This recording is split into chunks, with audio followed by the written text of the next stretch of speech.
Friends, இன்னைக்கு வந்து ஒரு குட்டியான vlog தான். டெய்லி எழுந்துக்கும் போது பார்த்தீங்கன்னா, இன்னைக்கு நம்ம என்ன சமைக்க போகிறோம், என்ன பிரேக்ஃபாஸ்ட்டுக்கு, என்ன லஞ்சுக்கு, என்ன டின்னருக்கு, இது முன்னாடி நாளே சார்ட்டடாக இருந்ததுன்னு வச்சுக்கோங்களேன், நமக்கு ரொம்ப ரொம்ப யூஸ்ஃபுல்லாக இருக்குங்க. லைஃபே பார்த்தீங்கன்னா பெருசாக சார்ட் ஆன மாதிரி தான். ஏன்னா அதுக்கு தகுந்த மாதிரியான இன்க்ரீடியன்ஸ் வந்து நம்ம செலக்ட் பண்ணணும், நம்ம வீட்டில் வந்து இருக்கணும். அதுக்கப்புறமா அதுக்கு தேவையான வெஜிடபிள்ஸு இதெல்லாம் வந்து நம்ம முன்னாடி நாளே ப்ரிப்பேர் பண்ணிட்டோம் அப்படின்னா நமக்கு நம்மளோட life, personal life, professional life இதெல்லாம் வந்து பார்க்கறதுக்கு ஈஸியாக இருக்கும்.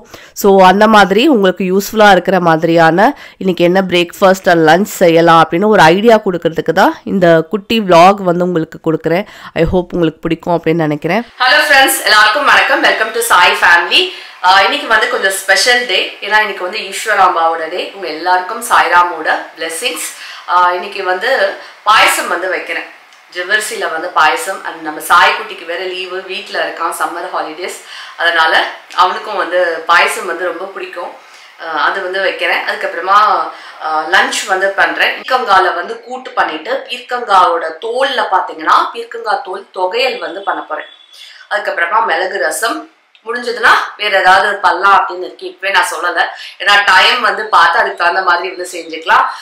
அதுக்கு முன்னாடி பிரேக்ஃபாஸ்ட் நான் இன்னும் செய்யலை. இன்னைக்கு பிரேக்ஃபாஸ்ட்ல வந்து தோசையும் பாம்பே சட்னி வந்து பண்றேன். பாம்பே சட்னி வந்து சில பேர் பார்த்தீங்கன்னா கடலை மாவுல வந்து பண்ணுவாங்க, சில பேர் வந்து பொட்டுக்கடலையில பண்றாங்க. இன்னைக்கு வந்து பொட்டுக்கடலையில நான் வந்து சட்னி வந்து பாம்பே சட்னி வந்து பண்ண போறேன். அதுவும் தோசை தான். சிம்பிளான பிரேக்ஃபாஸ்ட் முடிச்சுட்டு நம்ம வந்து லஞ்ச் வந்து ஸ்டார்ட் பண்ணுவோம். ஃப்ரெண்ட்ஸ், பாம்பே சட்னிக்கு 2-3 டேபிள் ஸ்பூன் பொட்டுக்கடலை, தேங்காய் பத்தையா வந்து வச்சிருக்கேன், ஒரே ஒரு கிராம்பு வச்சிருக்கேன், பட்டை கொஞ்சம், இதோட ஒரு 1/2 டீஸ்பூன் வந்து சோம்பு போடுறேன். இதை இப்போ தண்ணி விட்டு அரைச்சி எடுத்துப்போம். ஃப்ரெண்ட்ஸ், முதல்ல வந்து ஒரு ஓட்டு இந்த மாதிரி வந்து ஓட்டிக்கோங்க. அதுக்கப்புறமா தண்ணி விட்டு அரைச்சிப்போம். எண்ணெய் விட்டு கடுகு வெடிச்சதுக்கு அப்புறமா உளுத்தம் பருப்பு, பிரியாணி இலை, 2-3 பச்சை மிளகா, ஒரே ஒரு வெங்காயம், பெருங்காயத்தூள் கொஞ்சம். பாம்பே சட்னிக்கு பாத்தீங்கன்னா எந்த காய்கறியும் வந்து இல்லைனாலும் சட்டுன்னு வந்து செஞ்சிட முடியும். அண்ட் டேஸ்டாவும் இருக்கும். சாம்பார் மாதிரி இருக்கும், சட்னி மாதிரியும் இருக்கும், நல்லா இருக்கும். நீங்க வந்து இஞ்சி போடணும், பூண்டு போடணும்னா தாராளமா வந்து சேர்த்துக்கோங்க. நான் எதுவும் வந்து சேர்க்கல. வெறும்னா வெங்காயம் வந்து வதக்கினதுக்கு அப்புறமா ஒரே ஒரு தக்காளி பழம் வந்து போட போறேன். இங்க பாருங்க, கட் பண்ணி வச்சிருக்கேன், அது மட்டும் போட்டுடலாம். வெங்காயம் வதங்கினதுக்கு அப்புறமா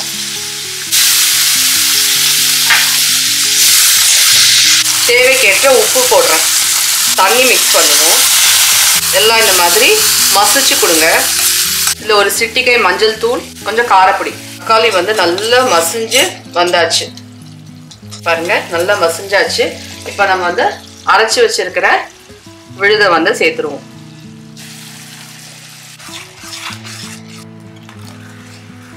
பாருங்க, சட்னி வந்து நல்லா நுரைச்சு வந்தாச்சு. கொத்தமல்லி தழைய வந்து தூவிடலாம். நம்மளோட பாம்பே சட்னி ரெடி. இது வந்து ரவா உப்புமாக்கு கூட அவ்வளோ டேஸ்டா இருக்குங்க.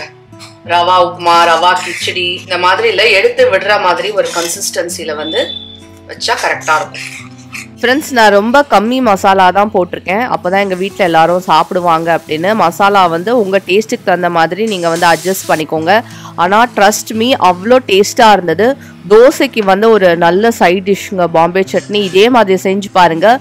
வேணும்னா உருளைக்கிழங்கு கூட நீங்கள் சேர்த்துக்கலாம். ஃப்ரெண்ட்ஸ், ஃபர்ஸ்ட் வந்து பாயசம் வந்து வைக்க போறோம், ஜவ்வரிசி பாயசம். அதுக்கு என்ன பண்ணலாம் அப்படின்னா, நம்ம வந்து ட்ரை ஃப்ரூட்ஸ் எல்லாம் வறுத்து வச்சுக்கலாம். நெய்ல வந்து வறுக்க போறேன். என்கிட்ட வந்து முந்திரி, திராட்சை இருக்கு, கொஞ்சம் பாதாம் பருப்பு வந்து இந்த மாதிரி ஸ்லிப் பண்ணி எடுத்து வச்சிருக்கேன். அதுக்கப்புறமா கொஞ்சம் சாரப்பருப்பு இருக்கு. வேற உங்களுக்கு என்ன ட்ரை ஃப்ரூட்ஸ் போடணுமோ அது உங்களோட இஷ்டம்.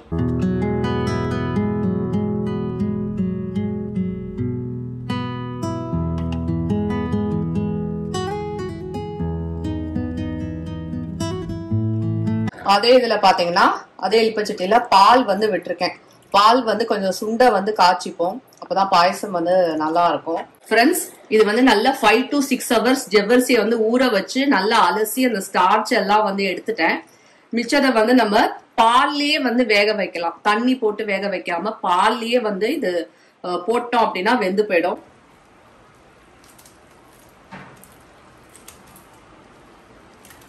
பாயசம் பாருங்க நல்லா திக்காயிடுச்சு பாருங்க. ஜவ்வரிசியும் நல்ல ஒத்தையா வெந்து சூப்பரா ஆயிடுச்சு பாருங்க.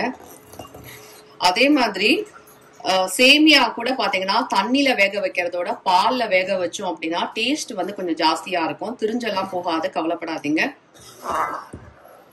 நல்ல சுண்ட காய்ச்சியாச்சு. சர்க்கரை வந்து சேர்க்கிறேன். நல்ல ஒரு கப் வந்து சர்க்கரை சேர்த்துக்கிறேன். இதுல வந்து இது கூட போடலாம். சாஃப்ரான் இருந்தா இல்ல குங்குமப்பூ இருந்தா அது போட்டா நல்ல கலர் வரும், நல்லா இருக்கும், பாக்குறதுக்கு வந்து நல்லா இருக்கும். என்கிட்ட இப்போ குங்குமப்பூ வந்து இல்ல. ஏலக்காய் தூள் வந்து தூவி விடுவோம். ட்ரை ஃப்ரூட்ஸ் பஞ்சமே இல்லாம நிறைய போட்டிருக்கேன்.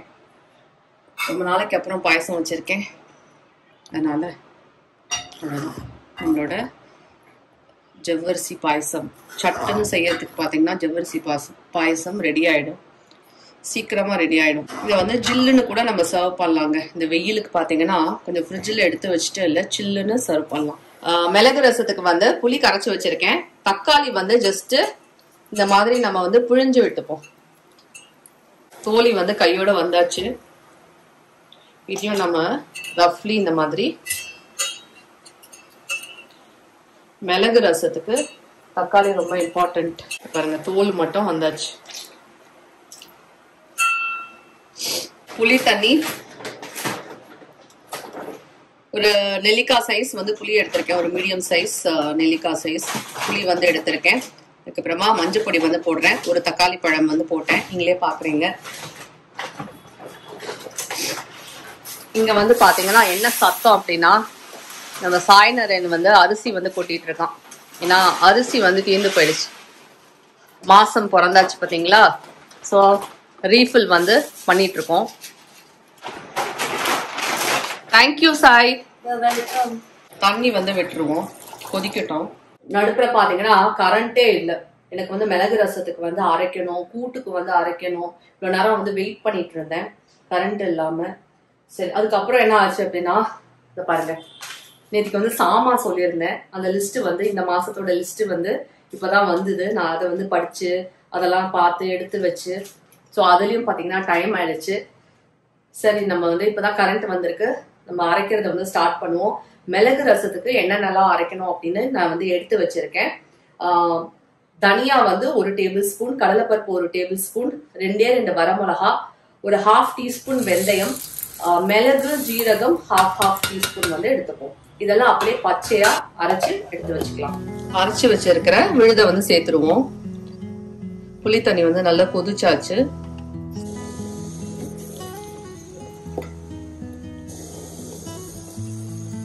தேவைக்கேற்ற தண்ணி விட்டு லாவிக்கலாம். சில பேர் பாத்தீங்கன்னா மிளகு ரசத்துல வந்து தேங்காய் கூட அரைச்சு விடுவாங்க. அதுக்கப்புறம் சில பேர் பருப்பு கூட போடுவாங்க. நான் ஆல்ரெடி கடலை பருப்பு வந்து அரைச்சு விட்டாச்சு, அதனால தேவையில்லை. கொஞ்சம் வெல்லம் கூட சேர்த்துக்கலாம். கருவேப்பிலை வந்து போடுறேன், வெல்லம் வந்து போடுறேன். வெல்லம் வந்து எவ்வளவு தேவையோ போட்டுக்கோங்க. நுரைச்சு வந்தாச்சு. இதை ரொம்ப கொதிக்க விடக்கூடாது. நம்ம வந்து தாளிச்சிடலாம். தாளிக்கிறதுக்கு பாத்தீங்கன்னா நெய்ல வந்து கடுகு, பெருங்காயம், வரமிளகா. மிளகு ரசத்துல கொஞ்சம் கொத்தமல்லி வந்து தூவி விட்டுருவோம். ஃப்ரெண்ட்ஸ், 2 பீர்க்கங்காய் வந்து நான் எடுத்துக்கிட்டேன். இது பாருங்க, இந்த மாதிரி எல்லாம் கட் பண்ணி தோல் சீவி வச்சிருக்கேன். இந்த சைட்ஸ் மட்டும் கட் பண்ணிட்டு, இந்த தோல் வந்து இந்த தோல்ல தான் தொகையல் பண்ணோன்னு இருந்தேங்க. ஆனா இப்ப வந்து டைம் ரொம்ப ஆகுது. நடுப்புற வந்து வேற வேலை செஞ்சதுனால டைம் ஆயிடுச்சு. இப்போ வந்து நான் என்ன பண்ண போறேன், இந்த தோலை வந்து எடுத்து வச்சுட்டு நாளைக்கு வந்து தொகையல் பண்ண போறேன். இதை வந்து ஃப்ரிட்ஜ்ல வந்து எடுத்து வச்சுட்டு போறேன். இது வந்து இப்போ ஈரமா இருக்கு, ஏன்னா அலமின இல்லையா, அதனால ஈரமா இருக்கு. இது கொஞ்சம் வெளியில வச்சேன் அப்படின்னா காஞ்சு போயிடும். அதுக்கப்புறமா ஃப்ரிட்ஜ்ல வந்து எடுத்து போட்டுட்டு நாளைக்கு வந்து தொகையல் பண்ணலாம். இப்போ வந்து நம்ம பீர்க்கங்கால வந்து கூட்டு மட்டும் பண்ணிடுவோம். பருப்பு பாத்தீங்கன்னா 2 டேபிள் ஸ்பூன் நல்லா அலசிட்டு போட்டிருக்கேன். இதுல வந்து நம்ம பீர்க்கங்காவையும் போட்டுடலாம். இப்ப நம்ம வந்து தண்ணி விட்டு வேக வைக்க போறோம். கொஞ்சம் மஞ்சள் பொடியும் போட்டு நம்ம வந்து வேக விட்டுடலாம். மீன்வைல் நம்ம என்ன பண்ணலாம் அப்படின்னா அரைச்சு எடுத்துக்கலாம். அரைக்கிறதுக்கு பாத்தீங்கன்னா காரத்துக்கு தகுந்த மாதிரி இந்த மிளகால பாத்தீங்கன்னா காரமே பெருசா இல்லை, அதனால ஒரு 4 பச்சை மிளகா வச்சிருக்கேன். கொஞ்சம் தேங்காய், அதுக்கப்புறமா ஒரு 1/2 டீஸ்பூன் வந்து ஜீரகம் போட்டு தண்ணி விட்டு நம்ம அரைச்சி எடுத்துப்போம். தேங்காய் எண்ணெயில் வந்து தாளிக்கிறேங்க. கடுகு, உளுத்தம் பருப்பு, கருவேப்பிலை இதெல்லாம் போட்டுட்டு நம்ம வந்து எல்லாத்தையும் மிக்ஸ் பண்ணி விட்டுறலாம். அவ்வளோதான், கூட்டு வந்து ரெடி. ரொம்ப சிம்பிள் அண்ட் சட்டுன்னு வந்து ரெடி ஆகிடும் பீர்க்கங்காய் கூட்டு. நீங்களும் வந்து ட்ரை பண்ணுங்கள். ஸோ இன்றைக்கி என்ன சமைக்கலாம் அப்படின்னு நீங்கள் யோசனை பண்ணீங்க அப்படின்னா இதை வந்து இந்த ரெசிபி வந்து நீங்கள் வந்து செஞ்சு பாருங்கள். இன்னொரு இன்ட்ரெஸ்டிங்கான vlogல கூடிய சீக்கிரத்தில் வந்து சந்திக்கிறேன். லைக் பண்ணி ஷேர் பண்ணி நம்ம சேனலை சப்ஸ்கிரைப் பண்ணி பாருங்கள்.